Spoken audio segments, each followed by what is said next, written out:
가지고 나가서 우리가 이제 그 좁은 지역을 자세하게 볼 때 사용될 수 있는 지도고, 소추적 지도는요, 세계 지도와 같이 상당히 넓은 지역을 하나의 종이 안에 나타낼 때 우리가 소축척이라고 얘기를 붙일 수 있습니다.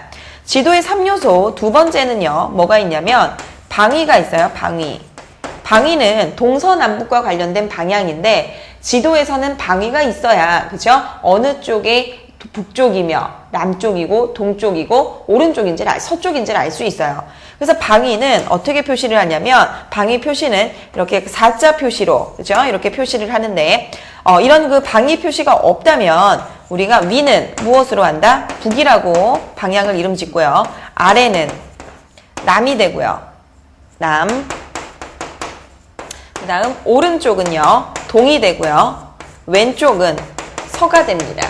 그래서 지도를 놓고 볼 때요. 지도를 놓고 볼 때 방위 표시가 없다면 위쪽은 북쪽, 아래쪽은 남쪽, 오른쪽은 동쪽, 왼쪽은 서쪽으로 읽으시면 되겠습니다. 그 다음 세 번째, 지도의 3요소 중에 중요한 것이 바로 기호라고 하는 것인데요. 기호는 무엇을 기호라고 하냐면, 지표면의 여러 현상을 지도에 나타내는 약속을 의미해요. 어떤 그 기호를 그려놓고 이건 무엇이라고 한다라고 한 약속이죠. 대표적으로 시험에 나오는 기호 같은 경우에는 논이라든지 논을 표현하는 것, 또는 밭을 표현하는 것, 그렇죠? 절이라든지 학교, 이런 것들을 어떻게 표시하는지, 그런 그 기호들이 시험에 출제되기도 합니다. 그럼 먼저 여기까지 내용을 책으로 한번 확인을 한번 해볼게요. 책 3페이지입니다. 책 3페이지 보시면 지역조사와 지도 읽기가 나와 있죠. 바로 지역조사의 순서입니다. 3페이지 첫 번째 줄입니다. 지역사회조사 순서, 제일 처음에 뭐 해야 된다? 조사계획이죠. 조사계획의 수립이죠. 조사계획 때 뭘 합니까? 목표를 결정하고 주제를 선정한다. 그죠? 요 줄 쳐주셔야겠죠. 자, 두 번째, 조사 방법으로서 조사를 하는 방법엔 크게 실내조사와 현지조사가 있다. 그래서 실내조사에 동그라미 쳐주시고요. 실내조사에서는 문헌, 통계, 지도, 사진 등의 자료를 조사하고 조사 내용에 따른 기초자료 수집이라든지 현지조사 방법을 구상한다. 그래서 조사 방법의 첫 번째, 실내조사 줄 쳐주시고요. 자, 두 번째는 뭐예요? 3페이지 현지조사죠. 현지조사에서는 직접 관찰, 면담, 촬영, 실측, 방문 등이 이루어지고 바깥에서 하는 야외 활동이죠. 그래서 저희가 야외조사 또는 실외조사, 현지조사 다양하게 이름 붙일 수가 있습니다. 자, 그 다음 자료의 정리에 들어가서는요, 이렇게 모아진 자료를 정리하고 분석하는 거예요. 그래서 수집한 자료를 지도화하고 도표화하여 항목별로 정리한 후 무엇을 작성하는 걸로 마무리가 됩니까? 보고서를 작성하는 것으로 마무리가 되죠. 그러니까 지역조사 순서에서는 이 순서, 조사를 계획 수립한다, 실내조사한다, 야외조사하고 있다, 그다음 자료 정리와 분석과 보고서 작성으로 이루어져 있다, 이런 그 순서를 정확하게 기억을 하시고, 특히 시험에 출제되는 것은 이거 두 가지예요.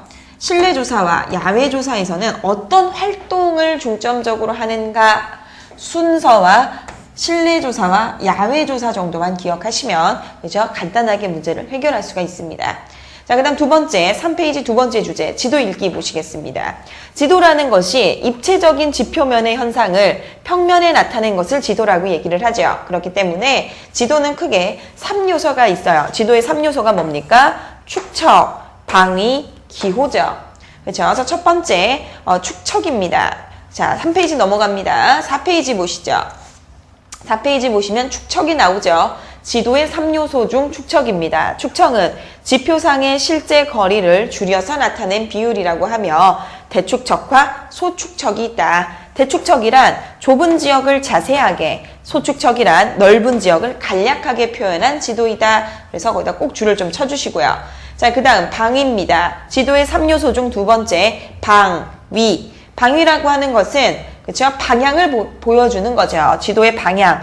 그래서 이런 그 사자 표시와 같은 방위, 사방위를 표시할 때 방위 표시를 이렇게 표시를 하지만, 없다면 위쪽은 뭐가 된다? 북쪽이 되고, 아래쪽은 남쪽이 되며, 오른쪽은 동이고 왼쪽은 서다. 그래서 우리가 그 방향을 잇는 약속으로 보시면 돼요. 자, 그 다음 지도의 3요소 중 세 번째 기호입니다. 기호란 4페이지 기호 줄 쳐주시고요. 지표면의 여러 현상을 지도에 나타내는 약속이다.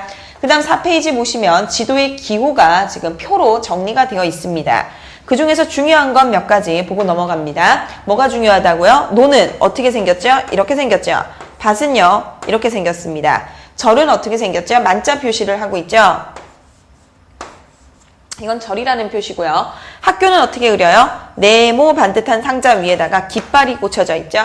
여기 학교입니다. 그래서 중요한 것들 먼저 논이라든지 밭이라든지 절이라든지 학교 이런 그 기호 표시를 4페이지 표에서 찾으셔서 동그라미를 좀 쳐주시면 되겠습니다. 자, 그래서 여기까지 내용이 저희가 지도의 3요소와 관련된 내용이고요. 다음 주제로 넘어가도록 하겠습니다. 다음 주제는 지도를 읽는 방법 중, 그렇죠? 지도를 읽는 방법 중 대축척 지도에서 사용되는 등고선을 읽는 방법에 대해서 같이 하도록 하겠습니다. 이번에 같이 보실 주제는요. 등고선이라고 하는 것인데 등고선은 어디에 무엇을 나타내는 것을 등고선이라고 하냐면 평균 해수면을 기준으로